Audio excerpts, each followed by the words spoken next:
चिंकी का घर। शैक्षिक कहानी। एक जंगल में डरबी मैना का घोंसला था। वह घोंसला जामुन के पेड़ पर था। एक दिन वहां एक मादा तोता आई। उसने डरबी से कहा, हेलो, मेरा नाम चिंकी है। मैं दूसरे वन से आई हूँ। मैं घर के लिए जगह तलाश रही हूँ।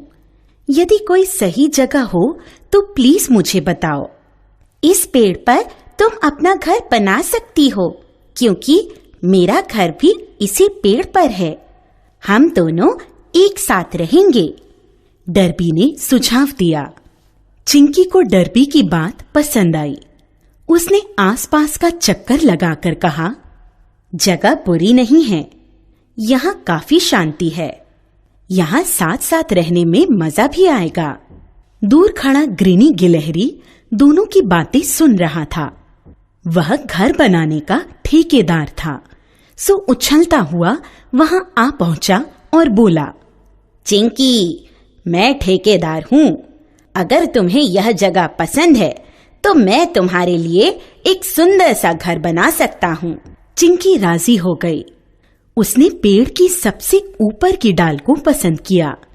उसने ग्रीनी गिलहरी से कहा, मकान ऐसा होना चाहिए कि सब देखते रह जाएं। खर्च की चिंता मत करना। चिंकी, तुम बिल्कुल चिंता मत करो, निश्चिंत रहो। मैं तुम्हारे लिए इस इलाके का सबसे खूबसूरत घर बनाऊंगा। दूर से ही सबको तुम्हारा घर नजर आएगा, ग्रीनी ने कहा। ग्रीनी के जाने के बाद डरबी बोली, चिंकी, घर बनाने के लिए इतना अधिक खर्च करने की क्या आवश्यकता है? घर के लिए तुमने ऊपर की डाल चुनी है। यह सुरक्षा की दृष्टि से सही नहीं है। ऊपर की डाल कमजोर होती है, वहां रहना खतरनाक हो सकता है। तुम क्यों नहीं मेरे घर के पास ही अपना घोंसला बनाती? खर्च भी कम आएगा। देखो, हमारा घोंसला कितना मजबूत और सुंदर है। चिंकी ने नाक सिकोड़ते हुए कहा, ना बाबा ना, मेरे पास इतना समय कहाँ है कि मैं खुद घोंसला बनाऊं। एक एक दिन का जमा कर घर बनाना मेरे बस की बात नहीं है। यह सब तुम्हें ही मुबारक हो। तुम्हारा घर तो पत्ते के बीच है। यहाँ न हवा आती है न रोशनी। मैं तो अपना घर सबसे ऊपर की डाल पर ग्रीनी से ही बनवाऊंगी। जैसी तुम्हारी इच्छा, पर ग्रीनी पर कड़ी नजर रखना। वह बहुत लालची है। घर बनाने में कहीं घटिया सामान का इस्तेमाल ना कर दे, डरबी ने समझाया। अगले दिन से ग्रीनी ने 2 मजदूरों के साथ चिंकी का घर बनाना शुरू कर दिया। चिंकी ने ग्रीनी को रुपए देते हुए पूछा, कितने दिन में मकान तैयार हो जाएगा? 10 दिन में, ग्रीनी ने कहा। चिंकी ने कहा, ठीक है, मैं 10 दिन बाद अपने सामान के साथ आऊंगी और बाकी बचे रुपए तभी दूंगी। इधर ग्रीनी ने जोर शोर से अपने मजदूरों के साथ घर बनाना शुरू कर दिया। धीरे धीरे 10 दिन भी बीतने वाले थे, लेकिन यहाँ चिंकी एक बार भी घर बनते हुए देखने नहीं आई। ठीक 10 दिन बाद चिंकी सुबह सुबह अपना सारा सामान लेकर आ पहुंची। चिंकी को देखकर मुस्कुराते हुए ग्रीनी ने कहा, लीजिए, आपका शानदार घर बनकर तैयार है।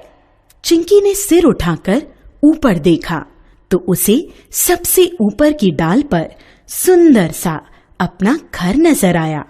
अलग अलग रंगों से बना घर बहुत सुंदर लग रहा था। घर के नजदीक जाकर जब चिंकी ने देखा तो घर काफी पसंद आया। उसने ग्रीनी को शेष रुपए दिए और सामान लेकर घर में आ गई।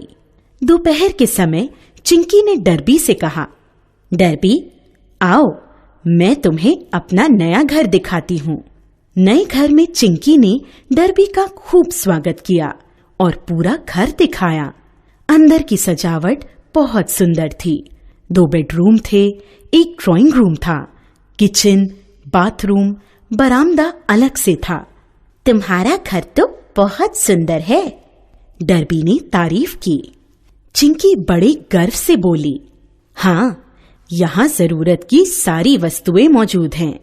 किसी चीज की कोई कमी नहीं है।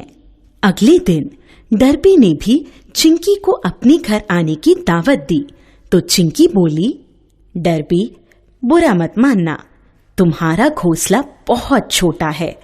वह पत्तों के बीच छिपा हुआ है। वहां जाने पर मेरा दम घुटेगा। मैं तुम्हारे घर नहीं आ सकता। हाँ, मैं डाल पर बैठकर बातें कर सकता हूँ। डर्बी ने चिंकी की बातों को हंसकर टाल दिया। हाँ, तुम ठीक कहती हो। सचमुच मेरा घोंसला बहुत छोटा है।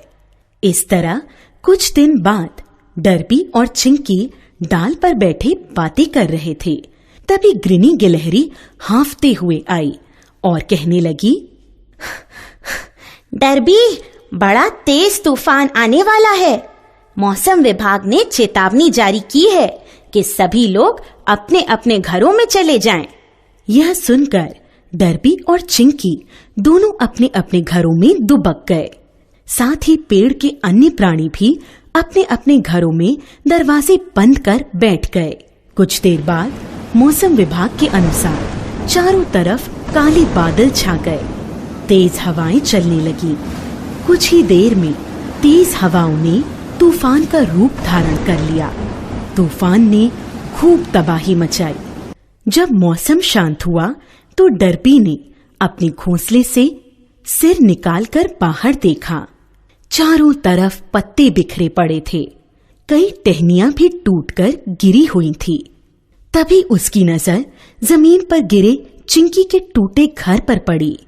चिंकी के घर की छत, बरामदा, कमरे की दीवार और सामान सभी जमीन पर बिखरे पड़े थे। डर्बी तुरंत बाहर निकलकर टूटे घर के पास गई और जब उसने चिंकी को वहां नहीं पाया तो घबराकर उसे पुकारने लगी, चिंकी, चिंकी, तुम कहाँ हो? तभी एक डाल के पत्तों के पीछे छिपी बैठी चिंकी ने डरी हुई आवाज में कहा, मैं यहाँ हूँ। डर्बी जब चिंकी के पास पहुंची तो उसने रोते हुए बताया, तूफान आने पर मैं दरवाजा बंद करके बैठी थी। तभी मेरा घर जोर जोर से हिलने लगा। अनहोनी घटना की आशंका से मैं घबराकर घर से बाहर निकल गई और तभी डाल सहित पूरा घर नीचे जा गिरा। मेरा पूरा घर टूट गया। फिर दहाड़ मारकर रोने लगी।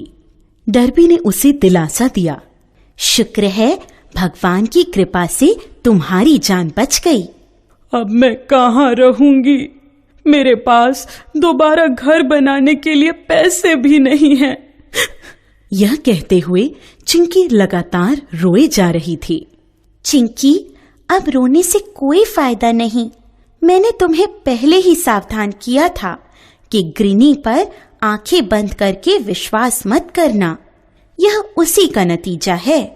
उसने घर बनाने में घटिया सामान का प्रयोग किया, जिससे घर कमजोर तैयार हुआ और हवा के झोंके से जमीन पर आ गिरा। ग्रीनी ने दिखावे के लिए घर का बाहरी रंग सुंदर कर दिया था। देखो, तुम्हारे आलीशान घर से कहीं अच्छा मेरा छोटा सा घोंसला ही है, जो कम से कम तूफान और बारिश में हमें सुरक्षा तो देता है।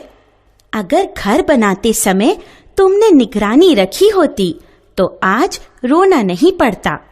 डर्बी ने कहा, डर्बी, तुम सही कहती हो। तुम्हारी सलाह ना मानकर मैंने बहुत बड़ी गलती की। उस धोखेबाज ग्रीनी की बातों में आकर मैंने उसे घर बनाने की जिम्मेदारी सौंप दी।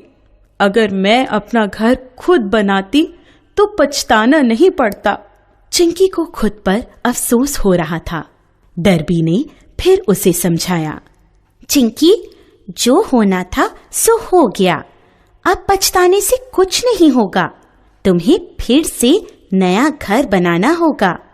मैं तुम्हारी मदद करूंगी। जब तक तुम्हारा घर नहीं बन जाता तब तक तुम मेरे घोंसले में रह सकती हो।